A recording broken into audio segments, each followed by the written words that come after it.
I've tried to start this video a couple of times and it's a little bit jumbled, so the introduction is going to be a little bit jumbled. I think at the heart of this video, I am wondering how much does my taste and Kayla at Books and Lawless taste, how much does it overlap? Are we best friends in terms of our overlap in book taste? Does it overlap perfectly? Could I essentially take her recommendations without a lick of salt and read all of her favorites and align perfectly with them? Or are we somewhere in the frenemy zone, meaning that I do have to do some calculations. I have to, be a little wary of her recommendations, choose the books that I think I'm going to like, which is usually where I fall with most booktubers. I don't just do blind recommendations. I try and pick books that I think that I'll like, and in the books that we also overlap in taste. But we're going to get into the things that we've read that we have in common, myself and Kayla, and so on. Or are we enemies where we very rarely overlap in what we enjoy? And it's such a small margin of books that we like. And also like their favorite books, maybe Kayla's favorite books are my least favorite books. And we are truly enemies in terms of book taste. If she hates a book, I know that I'm going to love it. I think we're going to fall somewhere in the middle ground, but we will see, okay? I'm also just wondering, can we trust her recommendations? Now, I will give credit where credit is due. Kayla is very aware, and she is very good at letting her watchers and her peeps know that just because she loves a book doesn't mean she's recommending it. And I really like that about her, because I also feel that if I like a book, it's never a blanket recommendation. I'm like, you have to like these elements in reading. You have to like be okay with these certain things in order to like a certain book. And so I think she's really good at letting her people know when she likes something because it's super weird or that it's really surprising. She's pretty good at judging, or she's really good at, as far as I know, at judging when she likes something that is super niche versus when she likes something that she thinks a lot of people will like. And her favorites are her favorites. They're a little random, which I love. I think that it is when you see a lot of different genres, when you see a lot of different things on someone's favorites list, I think that's a sign of a healthy reading diet. That you're willing to try a bunch of different things, that you're still quite adventurous as a reader, that you're not stuck in a rut, that you're not just reading one thing. And I like that because I'm personally quite like that. So, rambly introduction. So I'm like, can we trust Kayla's recommendations? Are we going to be best friends in terms of reading taste? Are we going to be somewhere in the frenemy line, or are we going to be enemies? And so I'm going to look at her favorites from the last 10 years and tell you what I've read, and then we're going to build a TBR. So, if you're new to my channel, you've just got a mega earful about what this video is. I'm kind of hoping to turn this into a series. I would love to do these calculations and read something based off of someone else's favorites and see whether we align or not. And yeah, I don't know. I like this aspect of BookTube. I love like digging into someone's favorites, see where we align, see where we don't align, see where we've rated books very differently or very similarly. And I think it's just fascinating. So if you're enjoying the vibe, I would encourage you to subscribe, stick around, and without any further rambling on, because I've done a ton of that, let's go ahead and get into the meat of this video.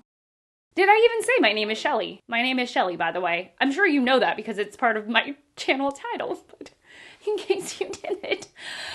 Okay, so Books and Lala, she did this really fun video in which she ranked her favorites of the last 10 years as to whether she ranked them. She was like, here were my favorites for 2014, 2015, 2016, and so on and so forth. And here's how I think they stand up. Was it a fantastic reading year? Was it a wretched reading year? And I was just scraping together some favorites and so on and so forth. So I have a pretty good overview, a bird's eye view of what she has loved and what has stuck out to her over the 10 years she has been on BookTube. So in 2014, I'm going to go through like what we read and all that stuff. Okay. In 2014, The two books that I have read are actually young adult books. And I'm not surprised. Actually, I read these young adult books because of a college course I took that was about young adult literature. It was the history of young adult literature. I was studying to be a librarian, and it was part of my coursework to read a bunch of young adult novels and get the lay of the land, so to speak, as to what the landscape of young adult literature was doing. So I read both these novels for this class. I got to choose. There's obviously parameters for this class and so on and so forth, but I got to choose what I wanted to read, and I chose both of these, and they both really worked for me. The first was Rainbow Rowell's Eleanor and Park. Now, I do know that Kayla has reread this and said that it doesn't stand up, but can see why she loved the book back then. I quite like this. I don't think it's perfect. I do think that there are probably harmful stereotypical references and character descriptions that are probably not great. But in terms of the story, it really swept me along, and I quite enjoyed that aspect of it. And then the other book is Jandy Nelson's I'll Give You the Sun, which is a great, great book. It is incredibly creative. Her writing is very, very creative. The story is very touching. It's about twins, and their mother has passed, and they're at this point in their lives where they were very, very close, but they're now starting to develop their own friendships. They're like growing apart. And it's about that growing apart and what that means, and sometimes that painful experience of being really close to a sibling and then knowing that this thing is happening where you're growing up and you're not necessarily staying as close as you once were. That's my memory of it. Now, I did read this several years ago, but it was fantastic, incredibly creative. And a book that I own, because I also am going to try and build my TBR. A book that I own that she loved from 2014 is Gone Girl by Gillian Flynn. Now, I don't know, I'll put this on the maybe pile for the TBR, but I actually don't know if I want to read this. I don't know. I am not sure. We'll see. And then there's nothing else from this year that I have read. Okay, 2015, she has The Raven Cycle, which I have read, and I think that's everything from this that I have read. Yeah. I've not read anything else. I've read the three Maggie Stiefvater Raven Cycle books. Now, this is Kayla's favorite series of all time. I like the series. It's charming. It has a really sweet friendship element in it. It's a charming series, but I don't know. It's not my favorite. It just isn't. I can appreciate the characters. I like the friendship aspect of it quite a bit. But again, it's not a favorite. So 2016, I have read Every Heart a Doorway. I did not like that book. It's by Seanan McGuire. It is a portal fantasy mystery book. And to me, it was sort of cuckoo's bananas crazy off the rails, but not in a good way, in a sort of chaotic, not great way. So we'll leave it at that. A book that I might want to read is actually Station 11 by Emily St. John Mandel. I own her other one, which is up there. Oh, I own The Glass Hotel by Emily St. John Mandel, but everybody, you watcher, my people are telling me that I would love Station 11. So I might put that on my potential TBR. Going to 2017, I have read The Secret History by Donna Tartt, which is a book that everybody's read. I like that book. I actually think that I like The Goldfinch better. I like the way that she presented art, like the conversation about art, more in The Goldfinch than in The Secret History. I have also read Little Fires Everywhere by Celeste Ng. I did not like that book. Gosh, we're really coming to the fact that we're more enemies than friends. So far, we align on young adult literature. So I read Little Fires Everywhere. It's a story about privilege and about fitting in, belonging, friendship, and also complicated family dynamics. I thought it was just okay. I think it was overhyped for me. If I had come in with the right expectations, I think I would be saying something very different right now. And then I've also read The Hate You Give by Angie Thomas. Now, again, I think this book was slightly overhyped.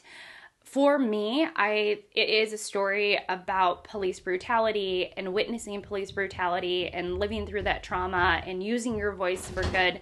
Oh, I have a visitor. Help. Anyways, Angie Thomas's The Hate You Give. It's a good book. I think it's a powerful book, but it hasn't stood out as one of my favorites. Just saying. So, but again, the thing that we overlap most on is young adult literature. She's got a knack for picking really good young adult literature. Okay, the next 2018, I've only read one, and it's The Poet X, which is yet again another young adult literature piece, and I also read it for that class. About young adult literature, or for young adult literature. So this is Elizabeth Acevedo. This is a story told in verse. It's about a young woman who has a complicated relationship with her mom, and her mom is an incredibly devout religious woman, and just wanting to do things on your own, but also not wanting to disappoint your mom. I think that Kayla has hit her like weird girl era because she has Bunny by Mona Awad. I love that book as well. It is a bizarro book. It is so wild. It is about a woman in a writing program who gets, and the writing program is kind of elite and exclusive, but she gets in, and all of the women call each other Bunny, but in this like non-ironic way. It's so great. And it goes to this place of absolutely bananas, weird, wild, craziness. I also know that Wilder Girls is a weird book. Illuminate, that looks like it might be a weird book. Another Seanan McGuire book, which I think might be weird. Anyway, so I think she's hitting her weird girl era. But of 2019, I've only read Bunny by Mona Awad. Love that book. Okay, 2020, I've read Little Women. I read it as a child, so it's been a really long time, but I do like that book. I've also started and DNF'd and actually want to unhaul, which who knew? Surprise unhaul, Bad Feminist by Roxanne Gay. I was thinking about making this video, right? And as I was thinking about it, I started poking around to see if I could get the audiobook for Roxanne Gay's Bad Feminist. And I remember starting this book and it was fine, but I stopped it and I stopped reading it years ago. And I think I've picked it up twice now. And it just doesn't suck me in. And so I'm just tired of it I'm tired of looking at it on my shelves, but I'm also tired of it looking at me from I'm trying to put down my cup of coffee. I'm tired of the relationship that I have with this book. I kind of want to read it. It's like, you should read it. But I don't really want to read it. And I'm tired of having that feeling with that book. So I'm going to actually unhaul it. Oh, I found it. Goodbye. Okay, goodbye. That took way longer than I had anticipated. Okay, we own on Kindle Dune by Frank Herbert. That is a TED book. That's my husband's book. He read it, but we do own it. So maybe that's a potential. I also own House of Leaves by Mark Danielewski, I think. And again, that's a TED book. That's his book. But let me go grab it. All right, here it is, House of Leaves. Have it right here. I'm also just going to grab, so that I remember, Station 11. I'm going to grab the Glass Hotel. So let me go grab that. I'll just remember that this means the Station 11. Moving on to 2022, she has such a dynamic range of books. So she has a Otesha Moshfegh. I own Eileen. It's somewhere behind me. I'm very picky about the Otesha Moshfegh that I even want to read because I know that she is so weird. So if I wanted to read the one Otesha Moshfegh, it would be Eileen and not Death in Her Hands. But it's cool that Otessa made it onto Kayla's best of. Kindred I've read by Octavia E. Butler. I read this over 10 years ago, and I read it as I was like diving headfirst into like a reading slump of sorts. And I just remember I liked it, but I didn't love it. Same thing with the 5th season by N.K. Jemisin. I liked it, but didn't love it. I can appreciate what it's doing. I can appreciate the world building, but I actually really did not care for the end, to be honest with you. 2023, I have read nothing from this list, but the book that stands out the most that I want to read is Monstrilio. Monstrilio by, I can't see it from here, but anyways, Monstrilio. I want to read that.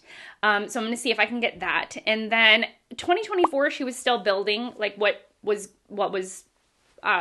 delightful. She was still figuring out her favorites when she filmed this video. And so she only has 4 books rather than the typical 10 or 9 or 12, 10, right in there. She only has 4 of the books. And I don't think anything appeals for me from 2024's list.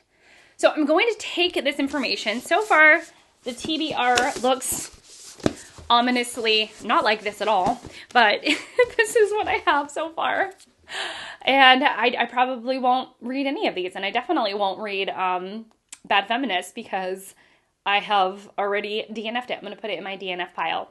But y'all know that I'm also on a no-buy this year, and so I'm trying to let go of books that don't bring me joy, that I really don't want to read anymore. And to be honest, if I stumble across the audiobook of Bad Feminist, I will listen to it, but I don't want to read it. I don't want to consume it in this way. I actually think listening to it will be better because it will be essays, and I'll feel more at ease dipping in and out of it. So feel good about that decision. I'm going to see what my library can offer me, and I will be back. I'm also getting a haircut today, which I need so desperately. It's a mess. It's a mess. Okay. Since we last talked, this is what's come in. So on my Kindle, I have the Book of Most Precious Substance. I also have the Pallbearers Club. I also have Harry. I know that the Pallbearers Club has notes in the margin and has a very playful writing style. So I have actually got the physical copy as well. I also on my Kindle have Monstrilio and Confessions. And I'm going to make a confession on Confessions. I read the first couple of pages on my Kindle, and it wasn't pulling me in. I didn't give it a super fair shot, though, to be honest with you. I just read, I don't know, maybe 2 or 3 pages. It was doing this thing where somebody was addressing the room and talking about something that happened on the news that they were loosely connected with. And it was like a very odd feeling, and I think on a different day, in a different moment, it would have really intrigued me. But in this moment, on that day, or in that moment on that day, I was sort of like, it's not pulling me in. So that's an update on Confessions. I also from the library got The Sky is Everywhere, only to realize in my heart of hearts, I don't really want to read a YA novel. I don't want to read a young adult novel. Now, Jandy Nelson is amazing. I read I'll Give You the Sun. That's an amazing book. And I'm sure this is amazing as well. I'm just not in the mood for it. And then I also have If We Were Villains, which is fine. I've heard that people who like The Secret History like this book as well. It's The Secret History-esque, and it's got lots of Shakespearean language and such. But I think one of my friends and I, we want to buddy read this together, and so I might wait for her on this. And so then the book that I started was The Pallbearers Club.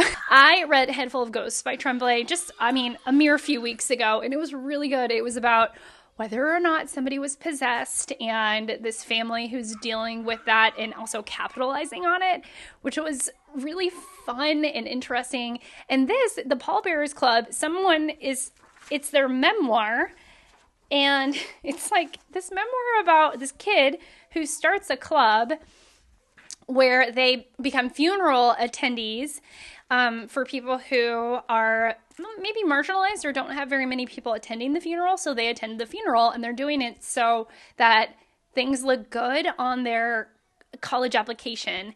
I'm 53 pages in. Hi! I'm 53 pages in, and funnily, I don't know what the hook is yet. They see you, Graham. They see you. So, okay. Anyways, I don't know what the hook is yet. So, I would say for such a short book, it's less than 300 pages. I would say it's probably like a slow burn, but only because it's only in comparison to how long the book actually is. Hello? I will come back when I have more. This is wildness over here. Hi. So I have a totally different setup. Well, kind of different. You're just seeing a different corner of this room. My parents, it's been a full 8 days since I last talked to you because my parents were here. And I was in the middle of reading the Pallbearers Club. I don't remember what I told you. But I have finished it now and I do have final thoughts. So the structure of this book is probably one of the best things about it.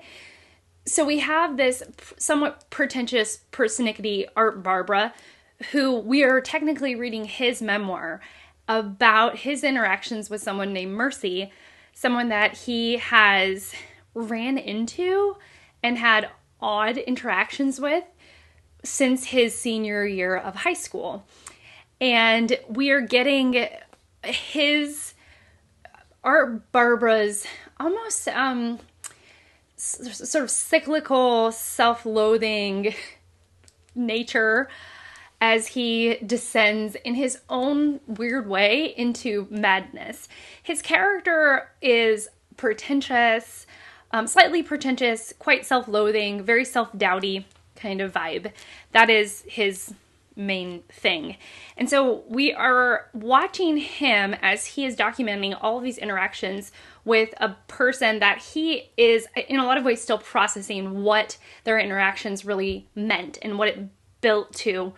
And so as you're reading this memoir, very loosely termed memoir, Mercy herself, the person in which Art Barbara is documenting his interactions about, we are getting her story overlaid in like a red pen. And so there are different markings based on who we are reading about. We have Art Barbara's memoir, and then we have Mercy's inserts here.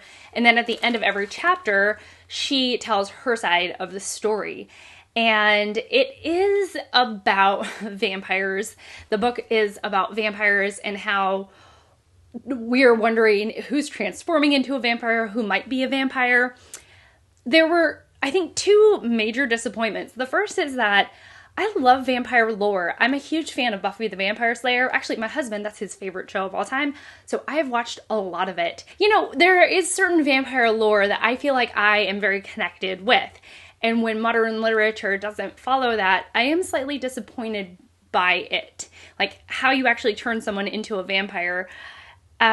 Which it seems like authors like Paul Tremblay just decide to do whatever he wants. Like, how do you turn into a vampire? He is just doing whatever he wants. And I guess because it's fiction, you can sort of make up your own fiction about how vampires are created. I just sometimes wish it was explained a bit more. So there was that questioning, and the way it was written, because we're reading someone's memoir and all that, because we're getting in the mind of someone else. And they don't really know how vampires are created, then Paul Tremblay kind of gets away with it. But also, I just didn't like Art Barbara. I found him whiny and pretentious and not in someone's head that the head that I wanted to be in with someone. And in a lot of ways, it was kind of like the instance of The Fingerpost by Iain Pears. This is a murder mystery in which we're reading 4 accounts of the same murder. And with every account, we learn more about both the actual murder and the political machinations behind the murder. And there was one section when you were in the mind of an absolutely crazy person. They are wild, like they are actually not sane at all. And so it's like that voice was grating and annoying and really pushed me as a reader to keep going, because it's so easy to want to DNF because you know as a reader that their account is completely unreliable. And so in some ways, it kind of pushed those same grating notes for me, the Pallbearers Club and Art Barbara's memoir, because he was so like pretentious and didn't have a lot of redeeming qualities, and I just thought was sort of like one of the, like, not somebody I would want to hang out with. The parts that redeemed it were the fact that there was Mercy, and Mercy seemed like the voice of reason. She like poked fun at Art Barbara. Like, I was on Mercy's side. She was like making fun of him, clarifying, sort of poking fun at the fact that this doesn't read like a memoir, it reads like a fictionalized story. It was the voice of, I don't know, sarcasm and snark and reprieve that the rest of the book needed. So having said all of that, I found that this was a very middling book. And I know that Kayla really loved it. So I am forming a conclusion about how I feel about some of her more odd choices. Like, even when she recognizes herself that she has a very odd choice in a love for a book. The other one was The Book of Most Precious Substance by Sara Gran. So I started that on my Kindle, and I got about 25% of the way through. Now, what this is that it is about a main character who is a rare book dealer. She searches for and finds rare books and resells them.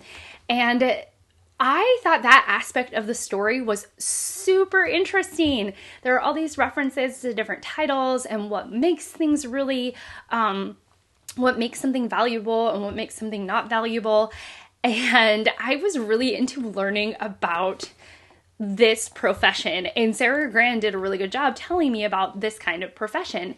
Then you get into why this main character, whom I can't remember their name, but why she gets into rare book selling. Originally, she was an author, and this is not really spoilery. I mean, if you really want to go in blind, then you have to do that. But she's in a tight financial situation because her partner is unwell. My camera just stopped recording, so maybe slight different angle.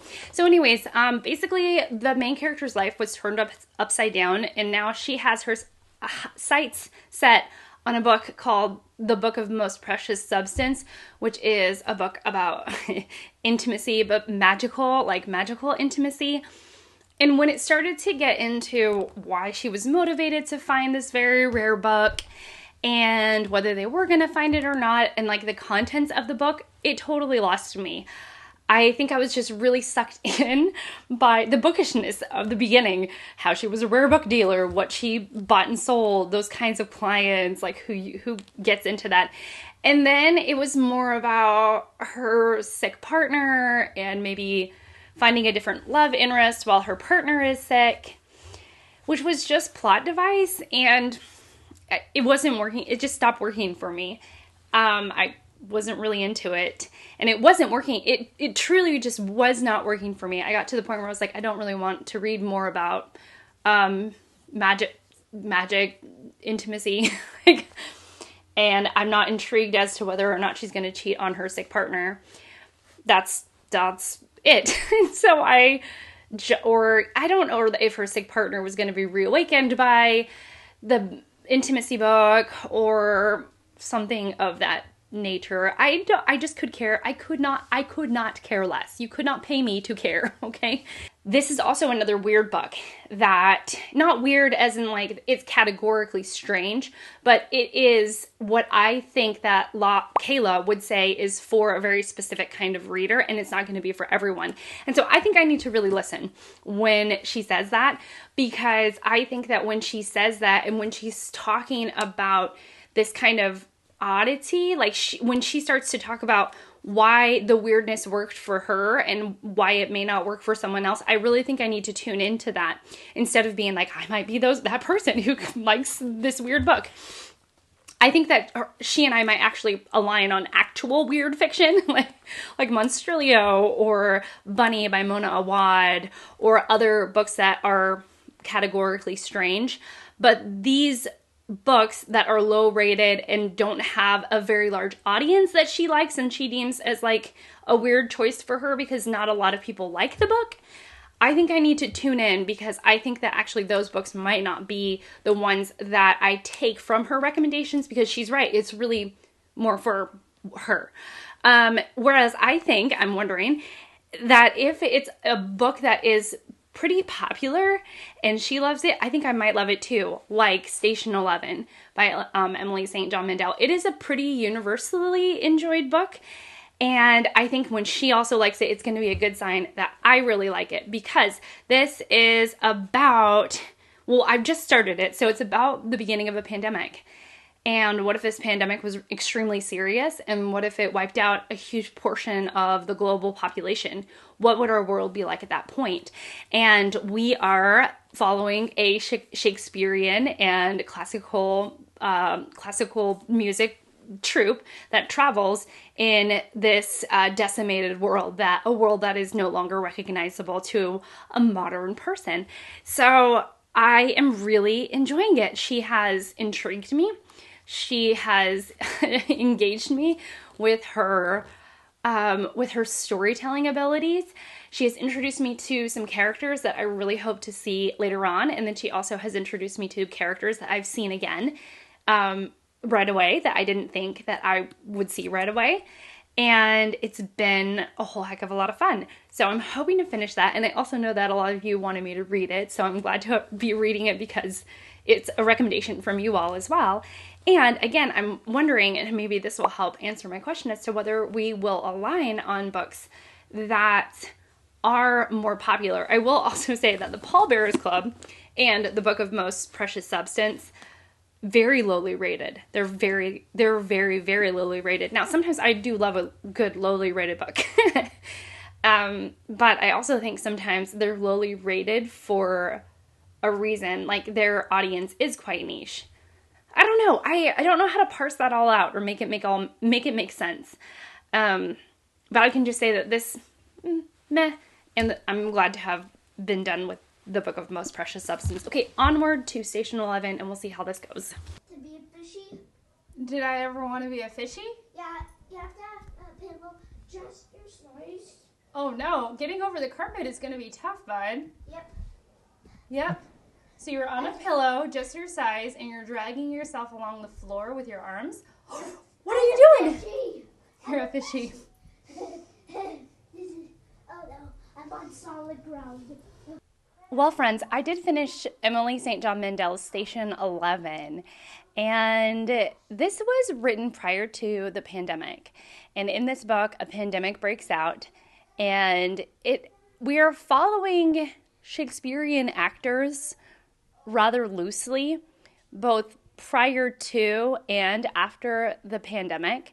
We are following a group of people that are loosely connected. And in this case, they were loosely connected to an actor who happened to, and this is not a spoiler, who happened to pass away on the day that the pandemic really hit the world, started to take over the world. Eerily, the pandemic itself was very COVID-19-esque. It was a flu, but the survival rate was like 1%. So that was eerie in its own way. And as we are going along, we learn more about the characters and how they related to this particular actor who died of natural circumstances and his effect on them. And we learn what Station 11 is. And what was funny is that about 2/3 of the way through the book, I was really enjoying the story. And then it doesn't take a turn, but there's these allusions to a big bad. And I felt like Emily St. John Mandel had the opportunity to build to a very satisfying, culminating event in which we get the big bad and there's a battle and there is a question as to who will win and who will not win. And when we got to the big bad, essentially, I felt like she kind of phoned it in. I think that's kind of sacrilegious to say, because there are people who love this book. And it's interesting because I think in a lot of ways it speaks to millennials, this book itself in particular, because they're talking about a piece of obscure media that has been further obscured by this pandemic that has torn the world apart. And they're talking about the origins of this particular piece of media, the creator, the connection that this creator had to this actor. And in a way, I do think that really speaks to hipsters. The light is changing and we're just going with it. I think it really speaks to hipsters, one of which one of the aspects of a hipster is somebody who likes the unknown, the sort of underground, the grunge.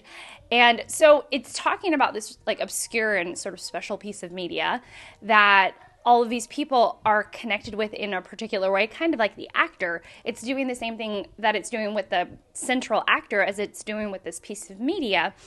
And we're learning more about it. And so you kind of had this big bad looming in the background. And when the last third of the book played out, I was really disappointed. I thought that it could have been better executed. I just felt like, oh, that's how we ended it. Interesting. And I thought that all of the other elements going for this book was so much more interesting. I love learning about the connections that everyone had to one another and to this actor and this piece of media. And then it just felt like the big bad was there because somebody said to Emily St. John Mandel, you need to have a big bad and you need that to be the event. But it wasn't very satisfying.